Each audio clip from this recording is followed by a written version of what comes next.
Olá, esse é mais um Elevam Convida, dessa vez mais do que especial. Por essa mesa tem passado gestores de recursos, presidentes de companhias, executivos com valores estratégicos em empresas listadas. E a primeira vez que a gente faz um bate-papo de macro, de economia, de estrutura, não poderia deixar de ser um convidado muito especial por quem a gente tem o mais absoluto respeito, tem um grande carinho e admiração, que é o professor Luiz Carlos Mendonça de Barros. Professor, muito obrigado por estar aqui. Prazer meu estar aqui. Professor, vamos lá. Eu vou começar fazendo uma pergunta que eu fiz um pouquinho fora do ar e dizendo o seguinte: eu estou vendo o senhor defendendo aí bastante, até publicamente. Aliás, o senhor no Twitter está espetacular. O senhor está ótimo no Twitter, está craque. Uma eventual redução de juro mais forte por conta de essa letargia da atividade. O senhor continua achando isso, mesmo nessa pancada que o dólar tomou, mesmo com incerteza lá fora? A pancada antes de hoje ou depois de hoje? Não, é antes de hoje. Porque hoje ele tomou uma pancada ao contrário. Ao contrário. No dia que nós estamos gravando esse vídeo, ontem o dólar fechou a 3,19 no futuro e hoje já estava 4,19 no futuro. E está 4,10 enquanto a gente está gravando. Mas sim, uma acelerada forte e um fiscal muito deteriorado. O senhor continua com essa visão? O senhor acha? Qual é a sua leitura para defender aí essa queda aguda no juro? Não, eu defendia bastante a antecipação da redução de juros. O Banco Central demorou demais, certo?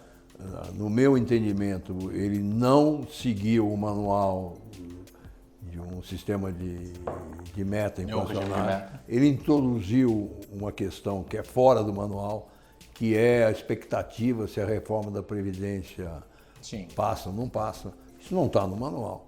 Como nos Estados Unidos, agora, também, eles estão meio fora do manual, certo? Porque o manual é claro, quando a inflação fica sistematicamente abaixo da meta, você tem que aliviar as condições monetárias. Mas sem querer te interromper, mas já interrompendo, a gente que viveu tanto tempo com inflação acima da meta, viver 1 ano, 2 ou 3 com inflação marginalmente abaixo da meta não é aceitável?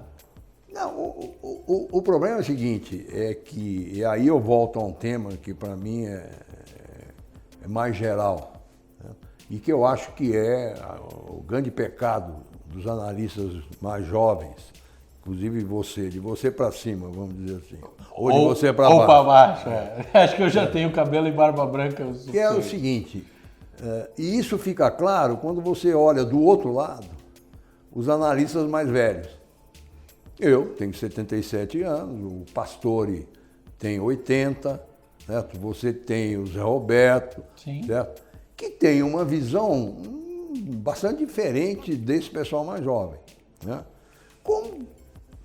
Tanto um grupo como o outro tem uma formação econômica bastante sólida, tá? Não é aí, deve ter alguma coisa diferente, né? E para mim essa diferença é que a economia brasileira hoje, ela é um organismo que foi formado ao longo dos últimos 20 anos. Eu não vou colocar antes do real, porque antes do real era uma outra história. Vamos usar 25 anos. Mas esses analistas mais velhos viveram antes do real. Sim. Tá? Então o que quer dizer o seguinte, o sujeito mais jovem hoje, ele não não incorpora na sua análise esse processo de evolução. Então, por exemplo, vou dar um exemplo que se perdeu no tempo. Ninguém mais fala mal da Constituição. Eu falo bastante. Não, mas não é um elemento. Não é. Não é um elemento. Não é. Certo? Então o desequilíbrio fiscal e vai como se isso aqui, se o Brasil fosse um país semelhante a outros mercados emergentes, que ele não é. Porque os outros não tiveram uma Constituição, uma Constituinte e uma Constituição com as características que a brasileira tem. Sim. E aí, para você entender isso, você precisa ter vivido. Sim. Eu até citei na minha coluna do Valor o Zé Serra, certo? Que o mercado não gosta dele, né? Mas o Zé Serra em 88, durante a Constituinte, foi uma das poucas vozes que alertou, olha... O estrago que estava... Não é estrago, porque é outra coisa. A Constituinte foi feita numa época de um porre democrático no Brasil. Eu falo, esse é um ponto que eu falo bastante, a visão que eu tento dar aqui é o seguinte, eu compreendo, e eu como já não sou da turma tão mais nova, eu me lembro claramente do momento da Assembleia Constituinte, a história direta já para cá, Nova República e afins, a gente tinha um período de um afã muito grande em que a Constituição ela é calçada em direitos e ela é muito frágil em deveres. Mas peraí, naquela época tinha acabado a ditadura. Sim, eu compreendo o porquê. O Brasil tinha conseguido democraticamente, quer dizer, fazer uma transição de um regime ditatorial para uma democracia, e aquilo realmente era um motivo de orgulho para todo mundo. Sim. Na Constituinte, certo? Então aí era como se estivesse se inventando novamente a democracia brasileira, aí com todos os pontos importantes que se teria numa democracia, direitos, ninguém podia morrer de pobreza, né? Isso foi incorporado. Isso que é importante. O Serra foi um dos poucos que alertou para isso. Sim. Mas ninguém escutou. O máximo que o Serra conseguiu fazer foi fazer uma revisão da Constituinte, 4 anos depois, com o quórum mínimo de 51%. Certo? Por quê? Porque ele falou, vai passar um pouco esse porre, vão tomar uns remédios aí, diminui, as pessoas ficam mais realistas, aí a gente revê os excessos. Só que, e a história é cheia desse momento, os 4 anos caiu numa crise do Collor. Então, who cares sobre a Constituição? E foi embora. E aí, como a Constituição e a estrutura de gastos que o governo herdou da Constituinte, ela não apareceu de uma hora para outra. Sim. Porque você tinha os princípios na Constituição, mas depois você tinha as legislações definindo cada item desse. E o que é mais? Além, depois nós aprendemos, você teve o judiciário. Certo? Então, por exemplo, no governo do Fernando Henrique, se tentou fazer uma leitura mais restrita dos direitos que estavam na Constituinte. Certo? Só que isso ia para o judiciário e o judiciário falava, não, sim, o que está escrito é isso. Esse foi o drama do governo do Fernando Henrique. Certo?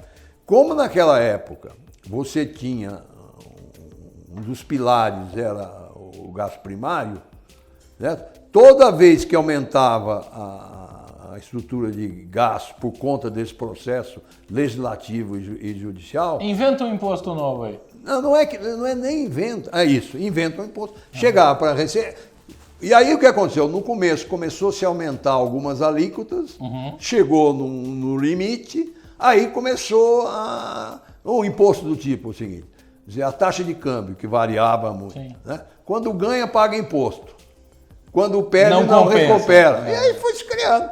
E resultado, e foi se perdendo a perspectiva histórica desse processo que tem aí. Perfeito. A própria finalidade, talvez, dos impostos. Pega a criação da COFINS, por exemplo, você tem uma, né? Ela tinha uma atribuição, uma finalidade. Eu sei, mas não era racional. O racional era o seguinte, o cara da Receita fala, vocês querem que eu faça um primário de tanto? Eu preciso de tanto de receita. Certo? E aí foi se criando. E as pessoas esquecem que a única fonte de receita do governo é o tributo. E aí o que aconteceu? O que desequilibrou isso?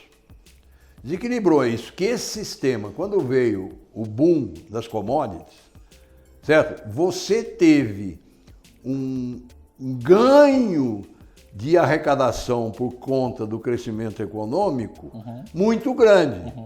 Que na época que devia ter sido usado como uma reserva. Sim. Tá? Não, o Lula pegou isso e alavancou. Sim. Tá? Quando veio a maré baixa, né, quando veio o inverno, e que a arrecadação caiu, Tava todo mundo pelado. está todo mundo pelado.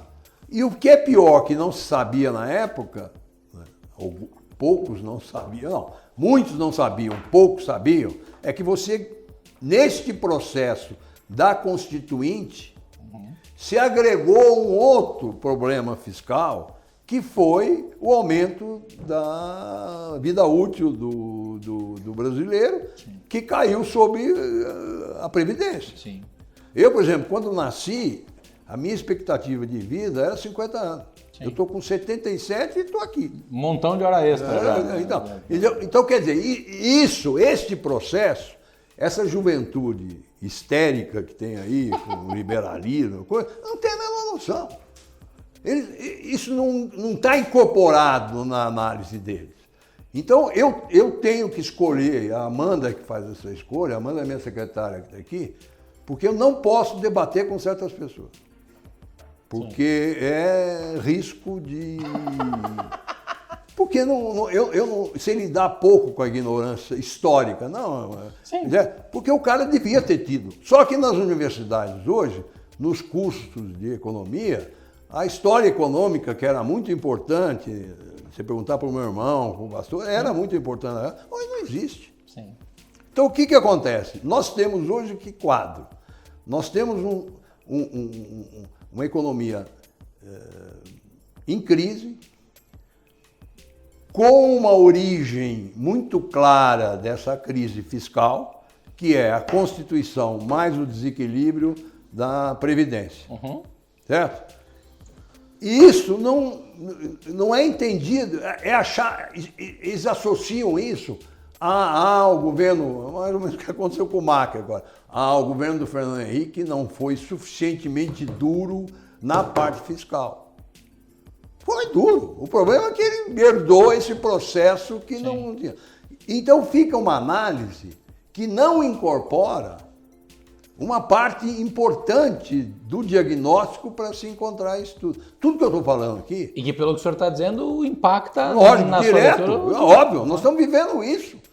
Certo? E por isso estou dizendo, a Previdência é importante, porque se é verdade, eu não sei dizer se esse número aí é suficiente, mas se ele é suficiente para reequilibrar a Previdência, tirar o déficit da Previdência em cima do déficit normal do governo pela estrutura de gasto, nós voltamos à situação original.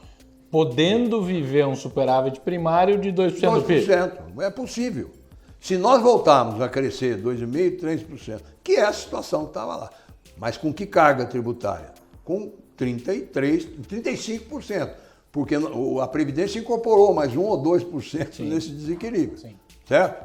Então, agora, por isso estou dizendo, garanto para você que eu te dou uma lista de 15 analistas aí que vai ver isso aqui e vai dizer, você é um desenvolvimentista, um teórico, e não é verdade.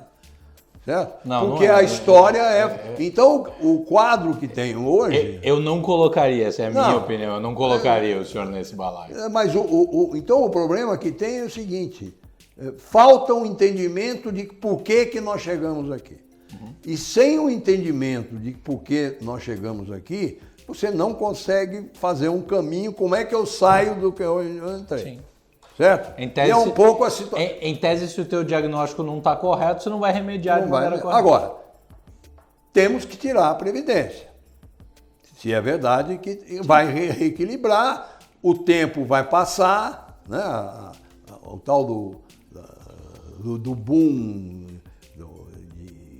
da geracional, aquele negócio vai desaparecer, nós não vamos ter mais isso. Bônus demográfico. Bônus demográfico, né? E de repente nós temos, aí sim, qual é o diagnóstico hoje? O diagnóstico hoje é, se não se mexer na estrutura de gastos criado pela Previdência, que já amadureceu, não dá para inventar mais, embora fiquem inventando, às vezes, o judiciário às vezes tem uma leitura complacente não, isso aqui também tem que dar remédio importado para todo mundo, certo? Mas o grosso do desequilíbrio estrutural, advindo da estrutura de gasto imposta pelo entenda, não é só a Constituição, é a Constituição, o quadro de legislação ordinária e a leitura do judiciário. Sim. Então essa é a nossa situação. E por isso que eu estou dizendo, discutir, você olha os números fiscais, o governo não está conseguindo pagar a luz. Sim, está economizando a emissão de passaporte. Então, tem excesso de gasto do governo? Não. O gasto que está aí é um gasto que... Até porque o nível de espaço discricionário é cada vez menor. Não tem, é zero, é 1, 2, 3%. Né? Então, essa situação exige, no meu entender, uma leitura mais ampla do problema que nós estamos vivendo. Não é o que vem acontecendo. Certo? Por exemplo, o Paulo Guedes e a turma dele, a primeira coisa que fez foi todos os pecados que geraram a situação fiscal de hoje foram cometidos pelos governos passados, sociais democratas, como ele chamou. O que não é verdade. Você tem o problema do Lula, é um problema de oportunidade perdida. Sim. Com crescimento de 5% ao ano, gerava, mesmo com os gastos da Constituição, gerava um superávit até maior do que os 2%. E aí ia ter festa na Unicamp. Né? Mas aí o que eles fizeram?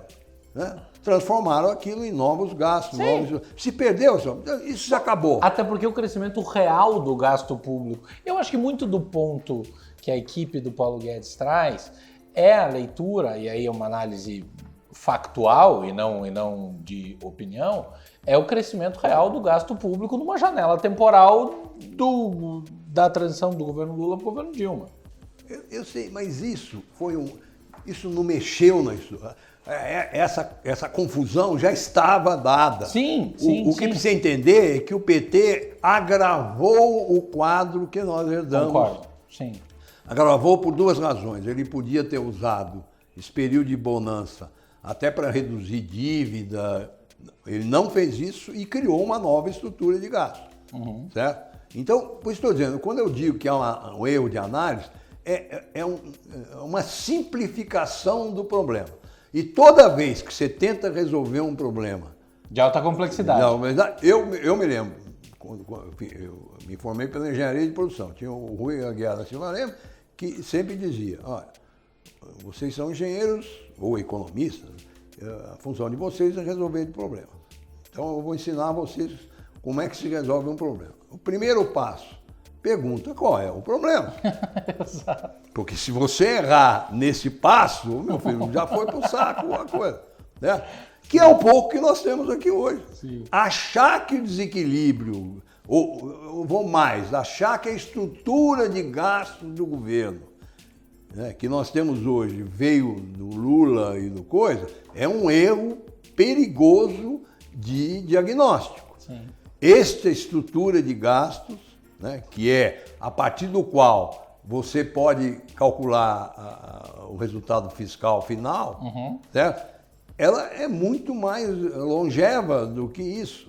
E que se isso não for mexido com o reequilíbrio da Previdência e com governos como é o ministro, como é o Paulo Guedes, que não tem exagero, nós vamos estabilizar na situação anterior. Sim. Certo? E talvez daqui a 4, 5, 6 anos chegue uma nova geração de liberais que vão dizer, olha, o Paulo Guedes foi um traidor nosso, porque olha o que ele fez. Não, ele não fez nada, ele está simplesmente tendo que gerir uma situação já definida.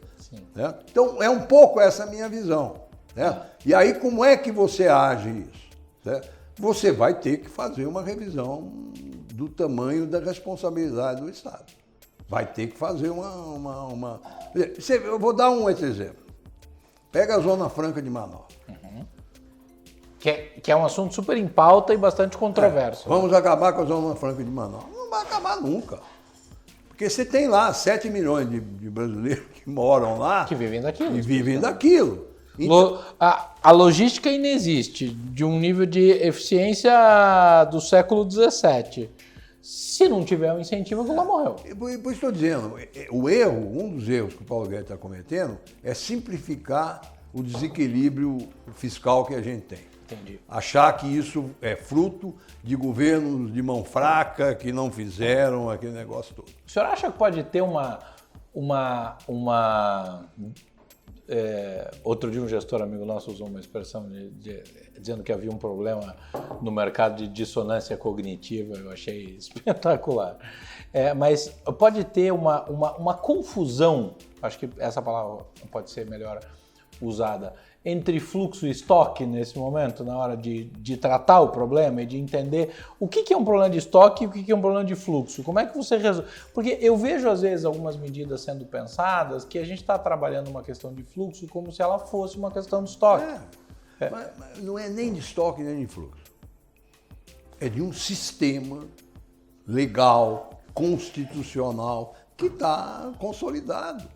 Mas eu posso inferir que... E isso aí tem desequilíbrio de estoque e tem desequilíbrio de fluxo. Sim. Onde é que está o desequilíbrio de estoque? A economia brasileira só aguenta essa estrutura de gasto com 35%, 40% de carga tributária. Aí aguenta, certo? Só que aí tudo bem, você equilibra, só que aí vem uma economia que não tem eficiência. E que cresce muito pouco, porque você mata... Tá, tudo bem. E essa é uma questão, assim, que existe no mundo todo. Né? Então, é uma situação muito complexa. E a melhor maneira de você aumentar a confusão é criar inimigos que não representam o que isso aconteceu. Precisa entender por que aconteceu isso. Sim. Certo? Então, esse é um drama que nós temos. E aí, a Argentina é a mesma coisa.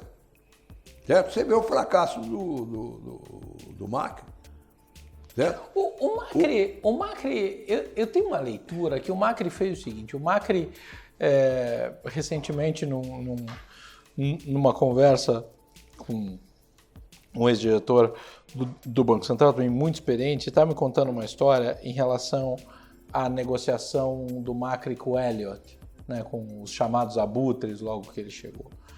E que teria sido, e faz todo sentido, porque eu me lembro claramente dessa dinâmica, teria sido uma negociação muito frouxa, porque a mensagem que ele ia passar fazia mais diferença do que a negociação em si. Então foi algo tipo sentar com o Elliott e dizer: o que você precisa? Me dá aqui que eu te dou, que eu abro as comportas e eu consigo fazer dinheiro entrar.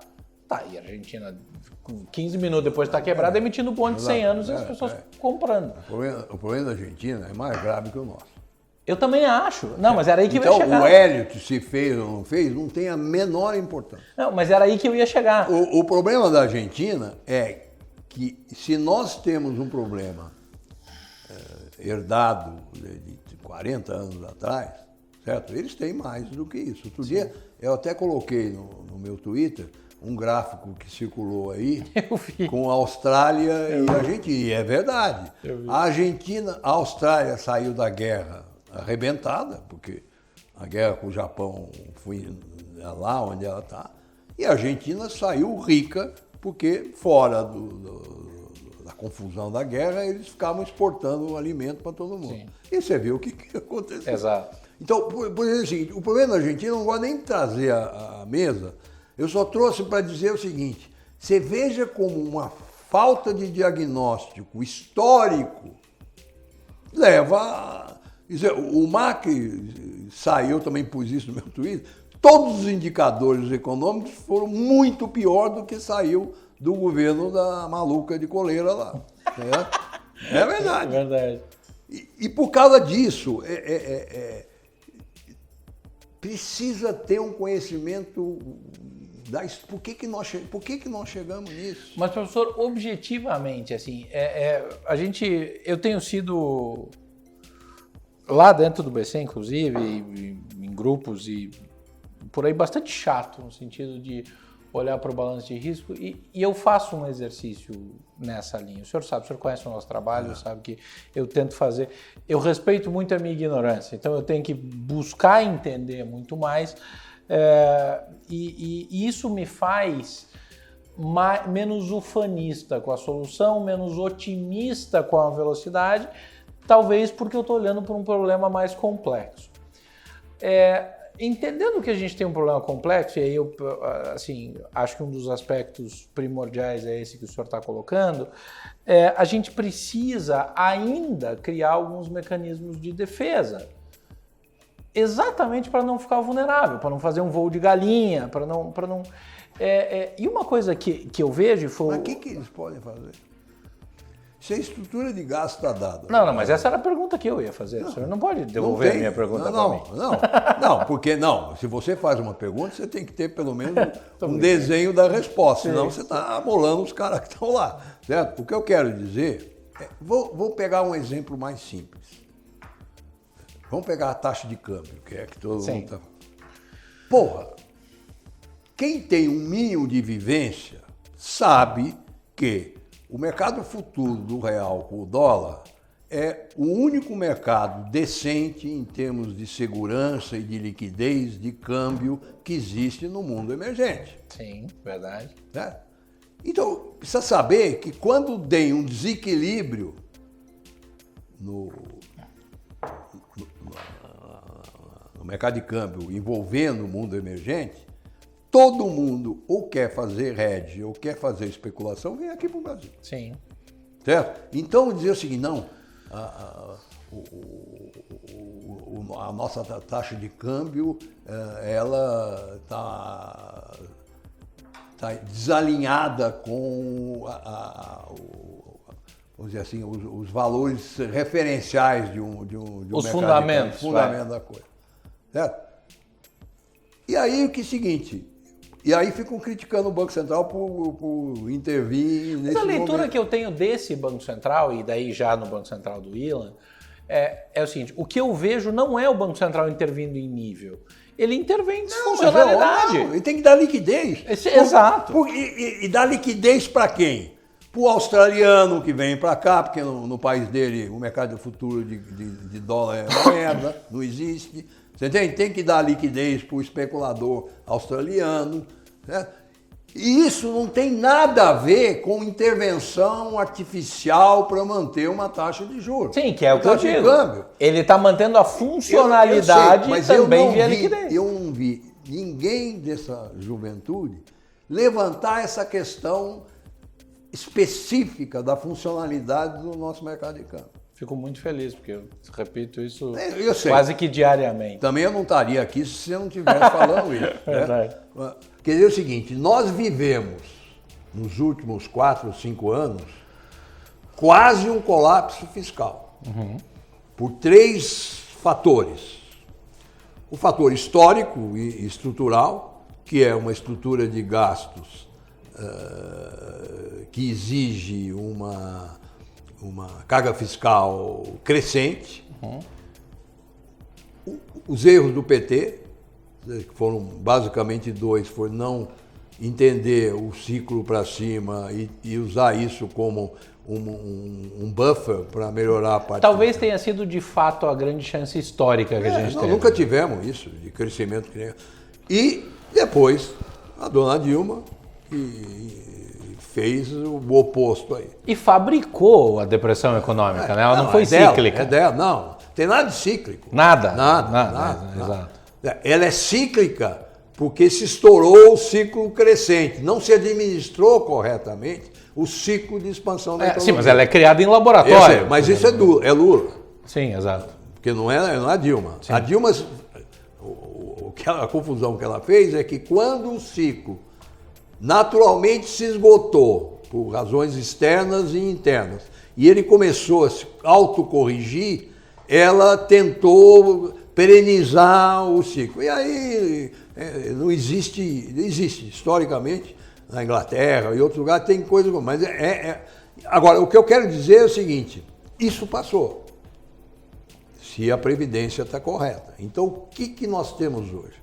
Hoje nós temos um problema fiscal advindo de uma legislação, de uma estrutura de gasto consolidada. Hoje está ficou, acho que muito pouca coisa para trás para se fazer, embora o STF e os outros tribunais normalmente ainda arranjam algum pelo em ovo lá para aumentar o gasto.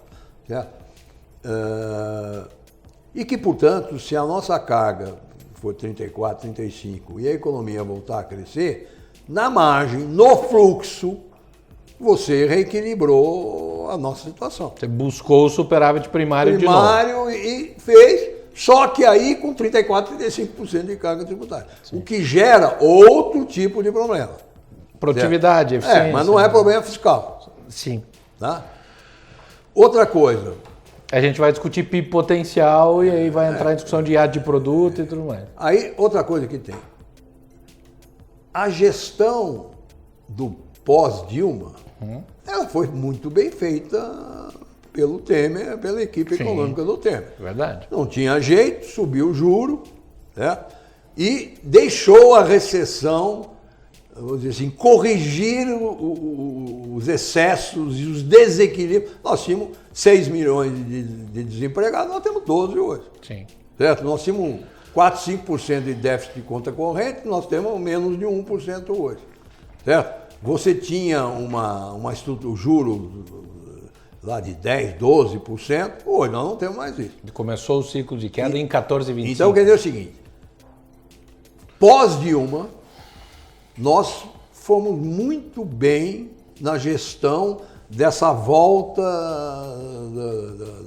da bolha que foi criada. E é onde nós estamos hoje, certo? Só que aí também não começar a inventar a história. É o tal do pass-through, do não sei o quê. Como é que a inflação vai subir com esse tipo de... Sem demanda. Não tem demanda. E o que poderia prejudicar é câmbio, mas nós não temos um desequilíbrio de câmbio, nós podemos ter... Flutuação, gente saindo da bolsa para voltar depois, aquele negócio. Mas isso não é estrutural. Não, certo? Definitivamente não. E, infelizmente, nós temos uma agricultura que faz com que a oferta de alimentos seja absolutamente normal há quantos anos? Eu escutei isso dentro da Moody's, da Samar Maziad em Nova York. Aliás, eu estava com ela na Moody's, é anedótica essa história, mas eu estava dentro da Moody's em Nova York com a Samar Maziad no momento em que explodiu a história do Bessias, com a carta do Lula sendo nomeado ministro da Casa Civil. E a Samara me disse uma coisa que eu já repeti 300 mil vezes e eu dou sempre o crédito a ela, que é exatamente o seguinte: o brasileiro tem um pouco de complexo de vira-lata, de que ele não admite ser um país de agro e de indústria primária. Ele quer ser industrial, ele quer dizer que ele tem tecnologia, que ele tem tudo. E o grande head brasileiro secular é o agronegócio. Não, você vê, eu vi um gráfico que a MB fez, produtividade de fatores e produtividade de fatores na agricultura. É uma diferença de 3% ao ano. Nossa. E isso vem lá de trás. Você tem a produtividade de fatores fora da agricultura, ela é praticamente constante. E a outra é uma reta de 30 graus de coisa. Certo? Então, como é que eu vou ter problema de inflação de alimento numa estrutura em que se a demanda está... E o brasileiro, o que ele tem? Ele tem oferta. Então, tinha um produto mais caro, ele vai para o produto mais barato, o cara tem que... Então, por isso estou dizendo, essa outra perda de tempo, né, que enche reunião, horas e horas de reunião, aí você vai ter pass-through. Você vê, nós não temos pass-through desde a época do ILA. O ILA cometeu um pecadinho venial, não é mortal, que não conseguia entender a desinflação que nós íamos ter, como nós tivemos. E aí ele foi muito lento. Mas isso já é um ajuste na segunda derivada. Nenhum diretor, presidente do Banco Central, é julgado pela segunda ou terceira derivada. É julgado pela primeira derivada. Certo? Então, quer dizer o seguinte, então para mim a situação está muito clara. Se você olhar nessa circunstância, o que nós temos daqui para frente, certo? Se não houver nenhuma catástrofe externa, política, alguma coisa, é um ciclo que vai começar a se expandir. Primeiro sinal disso é o crédito. Sim. Se é verdade, não tem por que não ser verdade, porque o Banco Central, em termos de estatística agora, o crédito ao consumidor está crescendo 12% ao ano. Aí a pergunta que eu vi, mas como cresce 12% ao ano com 12 milhões de desempregados? Eu falei, meu filho, quem toma crédito não é quem está desempregado, é quem está empregado. Sim, exato. Certo? E quem está empregado são 95 milhões de brasileiros. o que esse empregado... É uma massa suficiente para gerar impacto. E o que o Zé Pastore, que é o cara que entende mercado de trabalho no Brasil, ele sempre falou, nos casos, o que define o crescimento da economia não é o desempregado, é o empregado. Se o empregado puser na cabeça que ele está com o risco de perder o emprego, aí sim dá problema. Sim. Porque ele aí puxa a coisa. Então, se esse sujeito hoje tem um pouco mais de confiança, é ele que está fazendo expandir o crédito. Como ele ficou 2, 3, 4 anos sem tomar crédito, cresce 12% ao ano. Sim. Agora, aqui está o outro erro, que é um erro ideológico do Paulo Guedes. Agora eu vou pôr vou amarrar o BNDES e vou amarrar os bancos públicos que eles cresceram demais. Mas é do Paulo Guedes. O BNDES, a Maria Silvia Bastos fechou a torneira quando entrou. Não, mas agora é diferente. Agora você olha o primeiro discurso de Paulo. E aqui eu não estou dizendo que a Maria Silvia fez errado. Estou dizendo só que a torneira do BNDES foi fechada pela Maria Silvia. Eu sei, mas agora tiraram 50... Você vê uma coisa... O BNDES tirou 40 bi de caixa deles lá e caiu 40 bi o crédito dele. Sim. Agora é diferente da Maria Silva. A Maria Silva estava administrando um choque. É. Agora não. Agora, qual é o problema de expandiu demais, cresceu demais. Mas qual é o problema de eu usar agora com uma alavanca para poder acelerar esse processo de coisa? Então, o senhor tem defendido muito isso, né? O papel papel do BNDES. Como eu acho agora que o que o Banco Central tem que fazer é reduzir o compulsório. Aí eu concordo, assim, eu morro de medo da história do juro. Na minha leitura, eu ainda estou muito preocupado com outros fatores estruturais de ver o prêmio de ver o juro cair tanto, se a gente não tem mecanismo de transmissão de política monetária, se o juro real se a Selic não chega na ponta, se a gente tem uma concentração. Acaba chegando. Aqui, você vê uma coisa? Eu estava fazendo uma conta. Mas é muito... Por que a Bolsa, 2 anos atrás, 1 ano atrás, quanto é que estava o índice? 60 mil? Então, por que foi para 100 mil? Porque o Treasury de 10 anos brasileiro caiu de 12 para 7. Reduziu o custo de capital. Só isso. Agora, isso vale para qualquer coisa, certo? Esse mecanismo de transmissão precisa tomar cuidado com ele. A hora que o sujeito hoje tem um projeto, ele tinha um projeto há 2, 3 anos atrás, que ele não fez, com razão, né? Não, fazer uma conta de tiro hoje é completamente diferente. Completamente diferente, concordo. Você entende? Então, nós temos que acreditar no arroz com... Não vou falar papai com mamãe, que não... O arroz com feijão. O arroz com feijão das coisas. Porque o economista, se ele quiser criar minhoca, você fica paranoico. Certo? Você tem que ter, por exemplo, esse negócio da inflação. O pastor escreveu um artigo maravilhoso. Pelo amor de Deus, chama-se ato do produto. Como é que você, com esse ato do mercado de trabalho... E aí eu falava assim, mas o emprego está gerando só no informal. Mas é assim que a coisa começa a funcionar. Sim. Por quê? Porque o informal é mais barato que o formal. Não, e tem uma outra coisa, a gente acabou de ter a reforma trabalhista que também impacta um pouco a dinâmica do emprego. Está funcionando direito. Exato. Por isso estou dizendo, eu não sei, eu sou... Não, mas eu interrompi o seu raciocínio, a ideia de reduzir o compulsório... Não, mas tem que reduzir já, e tem que reduzir muito, não é qualquer negócio de Banco Central, 0,0... Não tem, e depois tem um problema, reduziu demais o crédito, aumenta de novo, não tem... Ninguém vai, nenhum diretor do Banco Central vai para o inferno porque abaixou o juro e depois ele teve que subir, não vai. Mas aí tem uma pergunta, a política monetária tem, por natureza, defasagem de efeito. Que nós não sabemos qual é. Não temos nenhuma ideia. E, aliás, não temos ideia nem aqui nem no mundo. Então você testa. Depois dos kiwis. Então você testa. Tá, professor, mas aí é o seguinte, se a gente mexer na estrutura de juro, a gente trouxer isso para baixo, e aqui é uma provocação que é parte do que a gente fica estudando aqui e tentando encontrar alguma razoabilidade na resposta que a gente dá para o mercado como dever de ofício. Vamos lá, a gente olha o seguinte, o BNDES saiu fora, o governo saiu fora, isso foi péssimo, isso foi uma boa parcela do vácuo de demanda que a gente tem hoje. Porque a gente tinha uma dependência muito grande do governo, historicamente, na atividade. O governo saiu, a iniciativa privada não entrou. Isso já passou. Mas, tá, o governo já saiu. Já saiu? Sim, concordo. O resto da turma não entrou ainda. Mas vai entrar. Em algum momento vai entrar. Não é que em algum momento. Mas o senhor não acha que, por exemplo, uma recomposição de margens natural com a retomada da demanda não poderia ter um impacto inflacionário? Quando? E depois tem o seguinte, isso o meu irmão Zé Roberto é muito melhor que eu, porque eu nunca tive saco de micro. O Beto é um excelente professor de microeconomia. O Beto sempre fala, quando vem uma recessão dessa, ainda mais da época de 5% ao ano de crescimento, aquele negócio todo, quando vem a recessão, certo? Todo mundo faz uma limpeza para não morrer.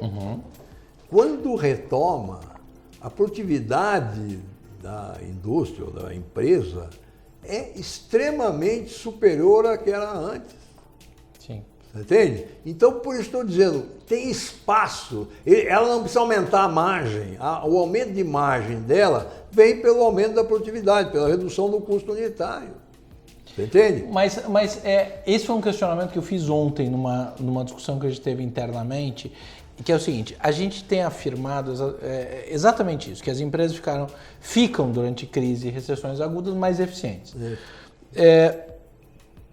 Olhando os balanços das empresas de bolsa que a gente analisa, e a gente cobre 200 companhias, então assim, eu estou olhando para todos os setores de tudo e tem, na dinâmica aqui é o seguinte, tem nos analistas setoriais e eu tenho que saber tudo que todo mundo faz, então eu estou olhando para todos os setores. Eu venho questionando se boa parte das empresas estão de fato eficientes ou se elas estão menores, porque evidentemente a crise as fez encolher, mas eu não vejo em boa parte delas, e aí eu estou olhando fotografia de empresa listada, que é um universo pequeno dentro da realidade econômica brasileira, mas são players relevantes. Elas estão menores, mas não necessariamente mais eficientes, porque eu não vejo mudança nos meios e nos processos. Então eu não vou usar eficiente, rentável. A rentabilidade por unidade de faturamento aumenta. Porque diminui o custo. No primeiro momento, sim, mas daí a minha pergunta, que eu tenho feito, é o seguinte: voltou a demanda, esse cara não vai ter que crescer a estrutura de volta? Eu sei, mas peraí. Até porque se a gente não inferir que ele vai crescer, o desemprego não vira nunca mais, né? Então, e se acontecer isso? Ótimo, porque se a atividade voltou num nível bem mais forte, aí o Banco Central e todo mundo tem as suas políticas. Não dá para você ter hoje que não vou fazer porque eu tenho medo de que mais à frente isso vai dar problema. Não, toda a teoria econômica e a análise de outras economias mostram que na recessão do tamanho que nós temos, vai levar tempo para alguém ter condições de aumentar preço.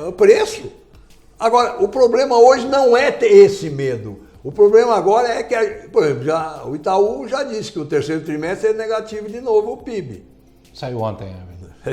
Quer dizer o seguinte, nós não entramos em recessão técnica porque teve aí um período, inclusive por causa da greve de caminhoneiros, sei lá, alguma coisa.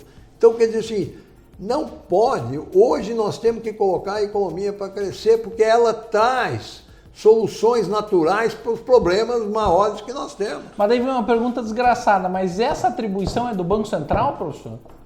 Por que não? A atribuição do Banco Central, no manual de... Entregar a inflação na meta. E mais do que isso, diz o seguinte, que é o problema do FED. Por que o tal do Rosegrin lá, que era o machão lá do coisa, teve que voltar atrás? Certo? Porque a inflação continua em 1,6. Enterraram já a curva de Phillips, porque alguma coisa aconteceu que não está funcionando mais. Eles têm lá um sistema deles lá de inflação, certo? E o sistema de inflação pelo que eu conheço, em qualquer lugar do mundo, ele diz o seguinte, olha, você elege um indicador de inflação, certo? Elege uma meta, certo?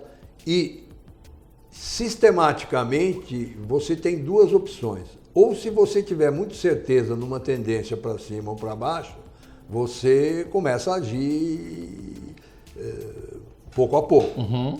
Agora, se você tem sistematicamente a inflação abaixo, certo? Isso é um outro sinal.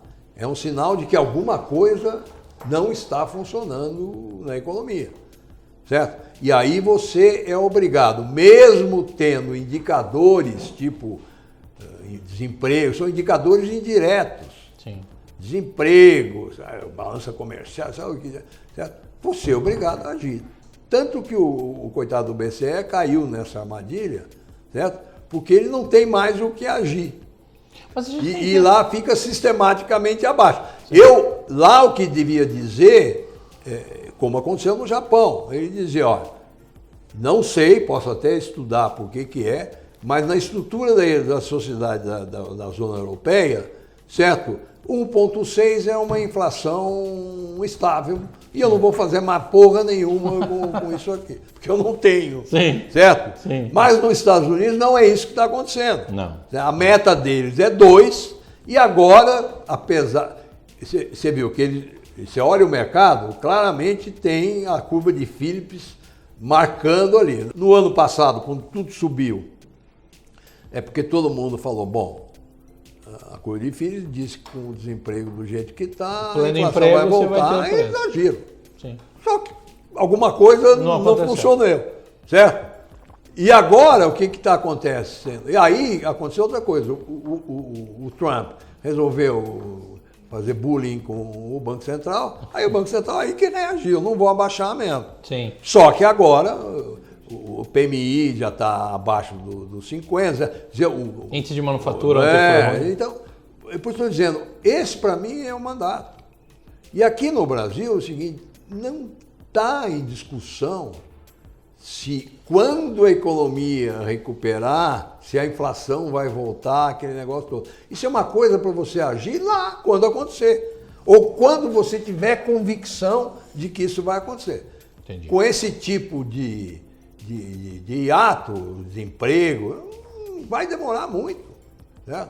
Então, é um pouco essa diferença de geração que eu falei. Sim. Certo? O economista novo, ele é viciado em expectativas. Sim. Como a expectativa não está definida, como é que você calcula, a expectativa dele...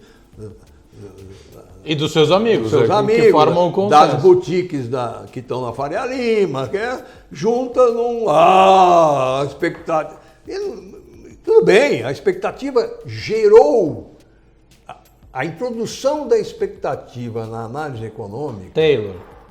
Ela foi fundamental num período em que a expectativa não entrava na análise econômica, ou não entrava no comportamento dos agentes. Sim. Certo? Que é o famoso Paul Volcker. Exato, né? Volcker. Com todos os dados de que a coisa estava indo para o saco, certo? As coisas não apareciam.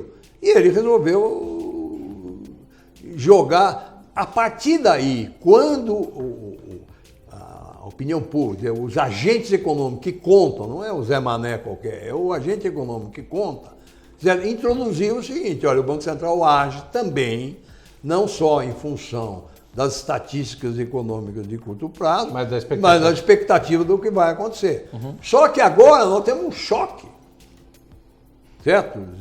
Aliás, o conselho aí para os economistas mais jovens que estão se formando, fiquem atentos, porque as coisas estão mudando demais.